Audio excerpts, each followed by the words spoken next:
Hello, you're listening to On Israel, Al Monitor's podcast from Tel Aviv. This is Caspit. What makes Joe Biden tick, and what influence will he have on the Middle East and Israel in particular? We will try to answer these questions today on Al Monitor's On Israel podcast. Since Biden's election, the lights have been burning all night in many regional capitals.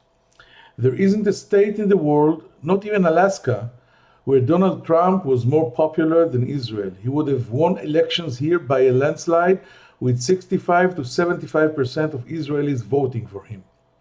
That's what happens when the most powerful man in the world showers Israel and Prime Minister Benjamin Netanyahu for 4 years with an unending flow of strategic jaw-dropping gifts. This generosity was especially appreciated in Israel, coming as it did after 8 years of arid, exhausting relations with Barack Obama. The average Joe Israel who sees Tehran and Ramallah cheering wildly at Biden's victory, while Israel's allies in Cairo, Riyadh, and the Gulf states are biting their nails at the election results, is obviously wondering what he can expect in the next few years in general, and whether this president-elect who is so popular in Tehran could hurt Israel. To answer these and other questions, we will host one of Israel's most experienced, knowledgeable, and veteran experts on such issues, retired Brigadier General Mike Herzog. The son of former Israeli President Chaim Herzog and older brother of former Labour Party leader Yitzhak Herzog, Brigadier General Mike Herzog served in military intelligence, headed the strategic wing of the IDF's planning directorate, and then served as chief of staff and military secretary to 4 defense ministers, Shaul Mofaz, Ehud Barak, Amir Peretz, and Binyamin Fuad Ben Eliezer. Herzog's expertise is unique because he has literally been in the room during almost all the negotiations Israel had conducted in recent decades with its neighbors. He was there for public and secret talks with the Palestinians and the Syrians. He served as an envoy for many prime ministers, and he sat in on meetings about which we knew and many about which we did not. Herzog is currently a senior fellow at the Jewish People's Policy Institute and an international research fellow at the Washington Institute for Near East Policy. He will be with us right after this short break. If you're listening to this podcast, you obviously care about the Middle East, and if you do, you should probably be reading Al Monitor. Al Monitor is a global newsroom headquartered in Washington, D.C., with a network of over 160 contributors around the world. Al Monitor offers first-class reporting and analysis from a range of perspectives and an approach that represents the highest journalistic standards, as well as an award-winning commitment to press freedom and independence. If you haven't done so already, visit us at almonitor.com, check out our articles, and sign up for our free newsletters.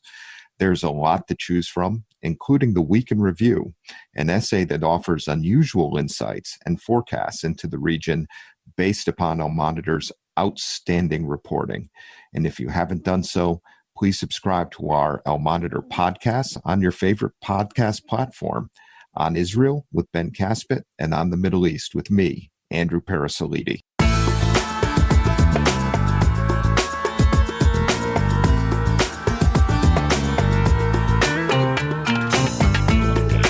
We now say shalom to Reserve Brigadier General Mike Herzog, and thanks for joining our Al Monitor podcast from Tel Aviv. Shalom, Mike.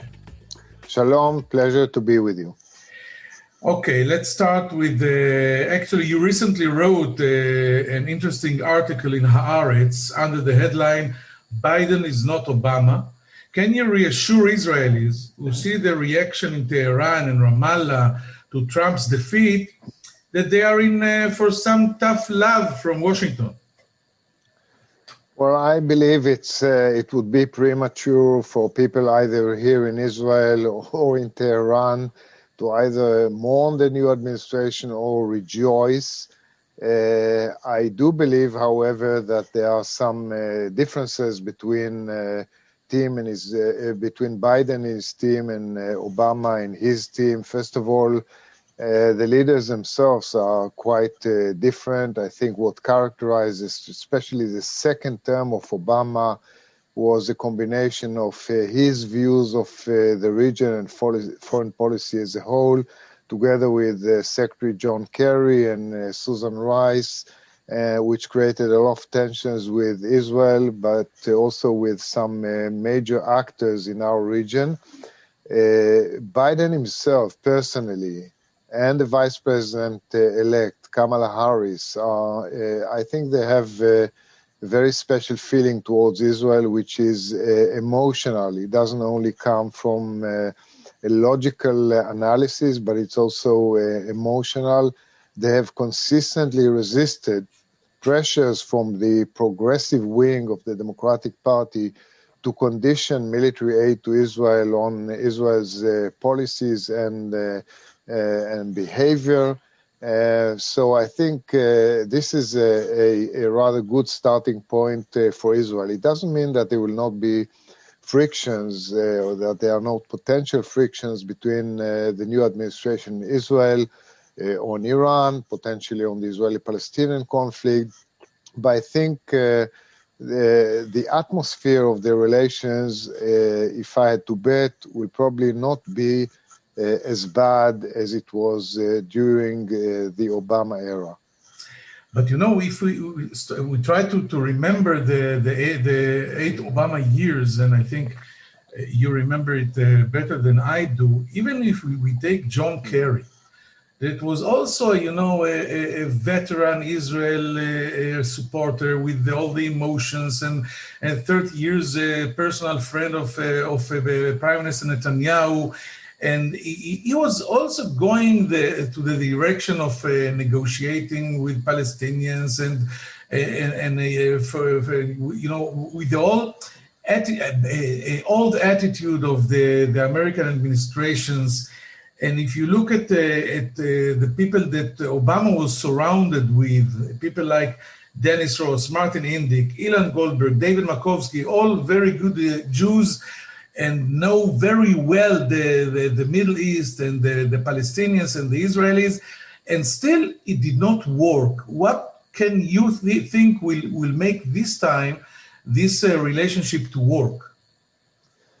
Well, I believe that Obama himself, John Kerry, Susan Rice, people like that, did not really understand the Middle East and did not know how to operate in it. I had the opportunity to work with the Obama administration on various issues, and I don't think they really had a deep grasp of the situation in the Middle East.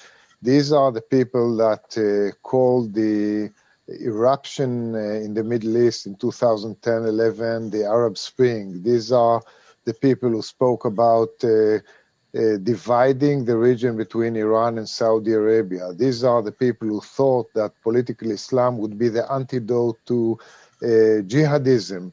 And they were wrong on all counts. Now, when it comes to this new administration, I think people are more I'm not suggesting everybody, depends who occupies what post in the Biden administration, but at least some of the people who are there, senior in his policy team, people we know, I think have no illusions about the region, about the Middle East. 2021 is not 2009. This region is after nearly a decade of wars, upheavals, socioeconomic crisis. I think people learned something. I would like to think so, at least. It doesn't mean they will not make mistake. And if you ask me to what degree they will be effective in their policies, that remains to be seen. It's one thing to design certain policy, and it's something very different to implement it successfully. Whatever you may say about the Trump administration and their policies, but the fact that they were assertive, unpredictable, did manage to move actors in the region, whether in the right or in the wrong direction, but people responded to the Trump administration some for fear, some for other reasons. But right or wrong, they managed to be effective. Whether or not the new administration will be as effective, I don't know, remains to be seen. So let's now try to talk about the other side, and you know this side even better because he worked with all the Israelis, including Prime Minister Benjamin Netanyahu, in many occasions. Do you think that Prime Minister will learn from his mistakes, his past mistakes during the Obama presidency, and convince Biden in this way or the other to give him access to future American negotiations with Iran? What we say in Israeli slang, be in the room and not in a back room or outside. What advice would you give Netanyahu on this vital issue ahead of his first White House meeting with Biden? Well, first, I do not know if Mr. Netanyahu believes that he made a mistake with the Obama administration. But I can tell you that my impression, at least, is that the Biden team, and again, I stress again, we have to see who occupies what post, but generally speaking, the attitude there is they would like to have a close dialogue with Israel on the main policy issues, including Iran. Whereas during the Obama era and his negotiations with Iran over the JCPOA, Israel was excluded. In this case, I think the thinking is different. It is to talk to Israel and some other major actors in the region. It doesn't mean they will accept everything we say. It doesn't mean that they will follow all of Israel's recommendations, but that they intend to hold such a dialogue. And to the extent that the new team will not harbor negative sentiments towards the Israeli government, I think there is a better opportunity to quietly discuss all these policy issues. If you ask me about recommendations to the Prime Minister ahead of his first meeting with President Biden, I would say first, be humble. Secondly, suggest to the president to establish a back channel between the two leaders, between the Israel's prime minister and the U.S. president. There have been historical precedents. I think it's a very, very important tool where they can sort out very important issues away from the public eye, without quarreling. That should pertain to Iran, to the Israeli-Palestinian issue, to Israeli-Arab relations, and so on.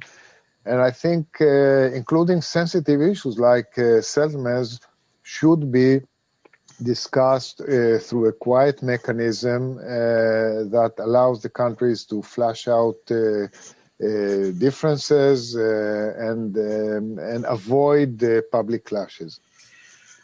Can it, especially the last visit a few days ago of Secretary Pompeo in the region and in Jerusalem, visiting a settlement, visiting the Golan Heights, showering us with more strategic presence, the very intimate relations, almost romantic relations between Netanyahu and President Trump that left Netanyahu to be the last one to congratulate the president-elect. Can all these be obstacles that will not allow Netanyahu do whatever we just said he must do with the back channel, etc.? Well, I think Mr. Netanyahu, like all regional leaders, will have to adjust to a new administration in Washington, D.C. We already see the beginning of the Biden effect. For example, the Palestinians suddenly willing to resume coordination, security and civilian coordination with Israel, and they are willing to finally take the tax revenues that Israel collects on their behalf, and that is part of the Biden effect. So I think the Israeli government, other governments in the region as well, will have to adjust to the extent possible to this new effect. We all know that the Biden administration will hold a different policy over the issue of settlements and the Israeli-Palestinian issue. and the two countries will have to start a dialogue about this, where to go ahead from where we are now.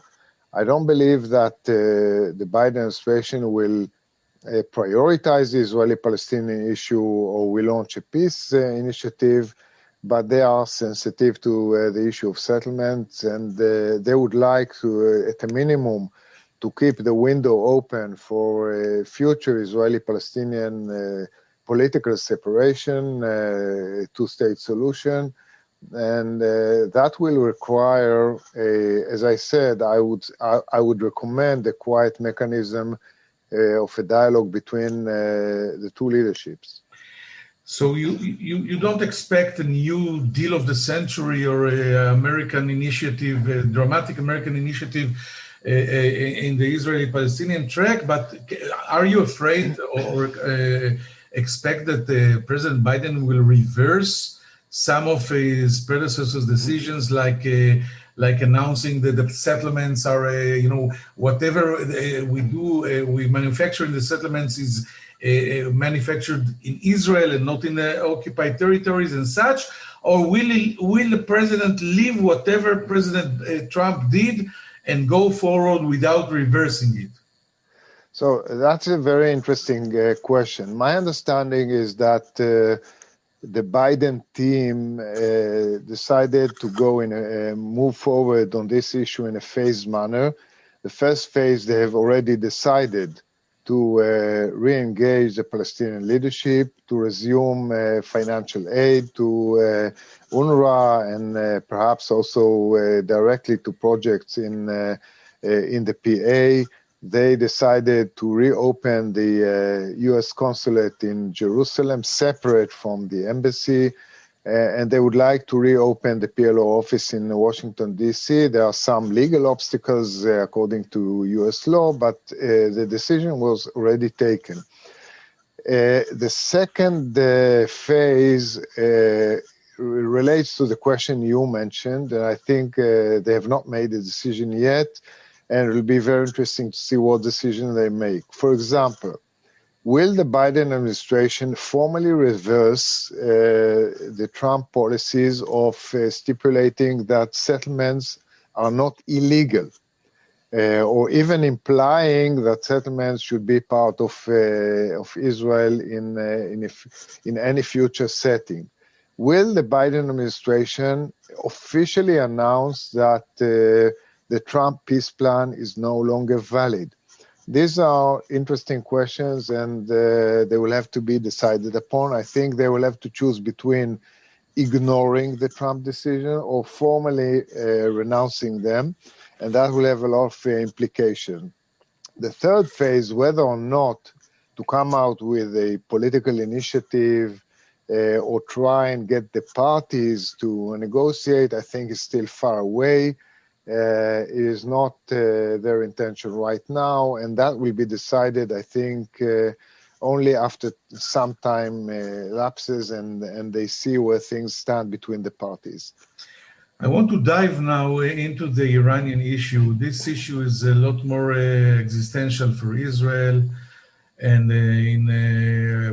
many Israelis are deeply interested in whatever is going to happen between the Biden administration and Iran.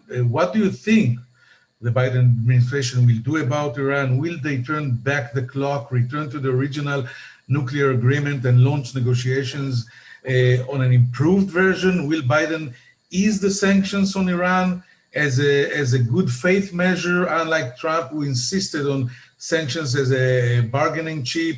You know, there were a few publications, I think in the New York Times, that Trump considered in the last days a strike against Iran in his final weeks at the White House. Could Israel and the U.S. agree on the definition of a satisfactory nuclear agreement with the Iranians now when Biden will be in post?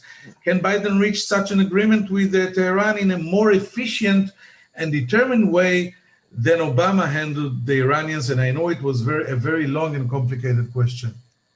Well, it's actually several questions, so yes. Let me take them one by one. First, Biden himself and some senior people around him already made public their intention to go back to the Iran nuclear deal, the JCPOA, on its original terms. I mean, the first thing they want to do is freeze the situation and then get Iran and the United States back to compliance with the JCPOA, which means Iran will have to go back on its violations of the terms of the deal, and in return, the United States will lift the sanctions that Trump imposed on Iran when exiting the nuclear deal. Then, when the two parties are back to compliance, the intention of Biden is to negotiate an improved and expanded deal, which addresses the flaws of the original deal, and they do recognize that there were some flaws there, and potentially also adds the regional aspect, which was absent from the original deal. The deal was only on the nuclear issue, did not address Iran's regional behavior, and that they would like to add either as part of a new deal or in parallel negotiations with Iran, possibly involving also some regional stakeholders like Saudi Arabia and others. This is ambitious. It's also problematic. First of all, I'm not sure that the Americans will succeed at all to get Iran back to compliance. The Iranians are saying first lift sanctions and then we'll go back to the deal. The United States say no, first you go back to the deal and then we'll lift sanctions. Secondly, the big question, and there's a big policy debate about this, what leverage would the Biden administration have over the Iranians after lifting some sanctions? The Biden team says we will lift only nuclear-related sanctions, but sanctions that relate to missiles, violation of human rights, terrorism, and so on will remain in place, and we can always add. But there is a lot of skepticism, and you heard voice from Israel's prime minister, from our ambassador in Washington, from some Arab leaders, and even in the Democratic Party itself. We heard today Chris Coons, who is a candidate to become Secretary of State under Biden, saying that he does not favor going back to the nuclear deal on its original terms, which means, again, lifting sanctions and giving up some of the leverage that Trump built.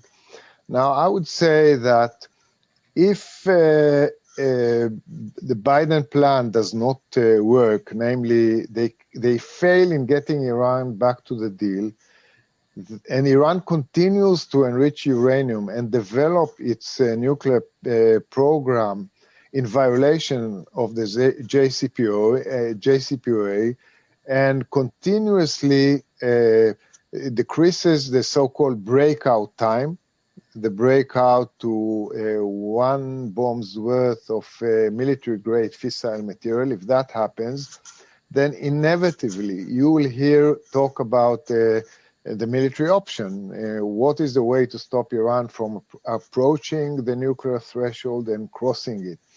And we've been there, as you well know, 8, 9, 10 years ago with the Obama administration.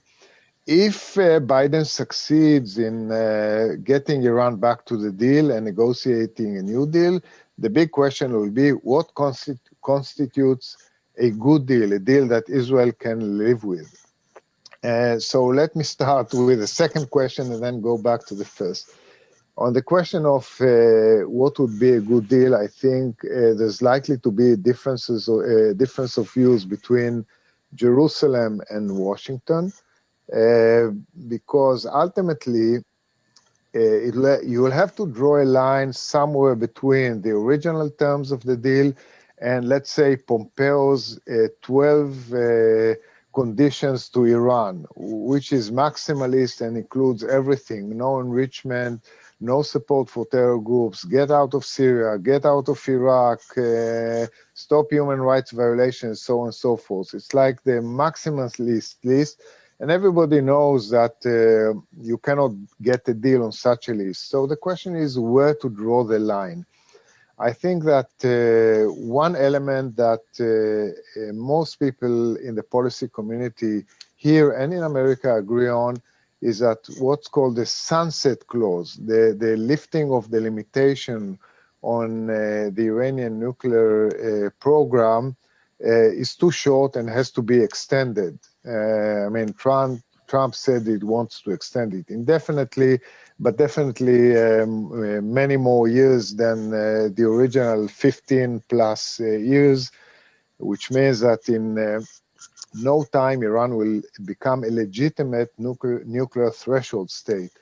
But what do you add beyond extending sunsets, including missiles, monitoring? How do you address possible military dimensions, so-called PMD, which was an issue which was opened by the Iranian nuclear archive, seized by Israel, and many, many other issues. How do you relate to Iran's regional behavior? Do you strive to put it as part of the New Deal, which means you really go for a grand bargain and overload the agenda, or do you address it in a different manner? These are open questions, and I suspect that there would probably be some gaps between how they are seen in Jerusalem and how they are seen in Washington. Now, your final question about the trigger for a military, using the military option, here too, I think there's likely to be differences of views between Jerusalem and the United States, probably similar to the ones we had during the Obama administration. The debate then was what would constitute the trigger to the usage of a military option. In Washington's view, in the Obama administration's view, it would be if Iran rushes to the bomb. In Israel's view, it has always been if Iran develops the capability to rush to a bomb in a very short time. And these are two different triggers, two different definitions, and they might come up again. We're out of time, but I cannot close this interesting conversation without asking you, Michael Herzog, do you think the normalization momentum between Israel and the Gulf states and other states in the region will continue once Trump leaves the White House? The short answer is yes. I believe that the train left the station and that this trajectory will continue. First and foremost, because it is the enlightened self-interest of actors in the region who look around, who've been challenged by Iran, by Turkey, by Islamists, by socio-economic crisis, and so on. And they believe that Israel is a potent actor here to stay that can be of help to them. I believe that the Biden administration will encourage this trajectory, will support it. I'm not sure they will push for it as hard as Trump did. We all understand that Sudan would not be forthcoming so soon without a lot of pressure from Washington, D.C., from the Trump administration. But I think the trend will continue, perhaps not as fast as we have seen in the last few months.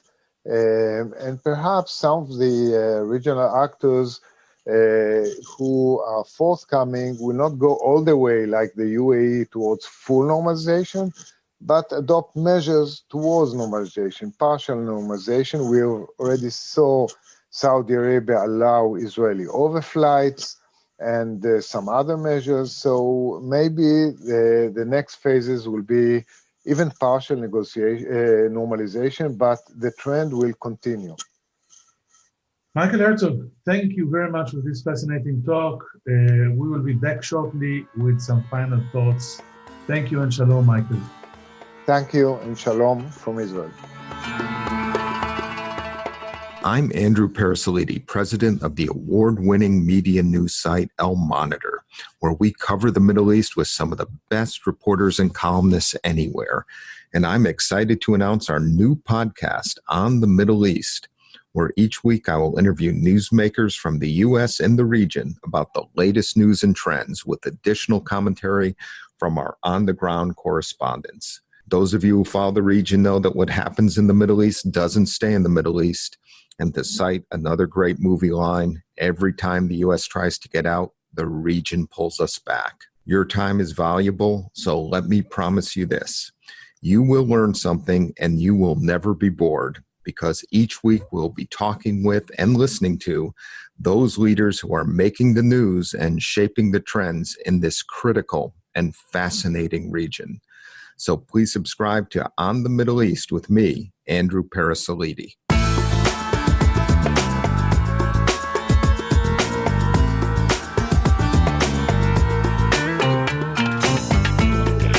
Thank you for staying with us.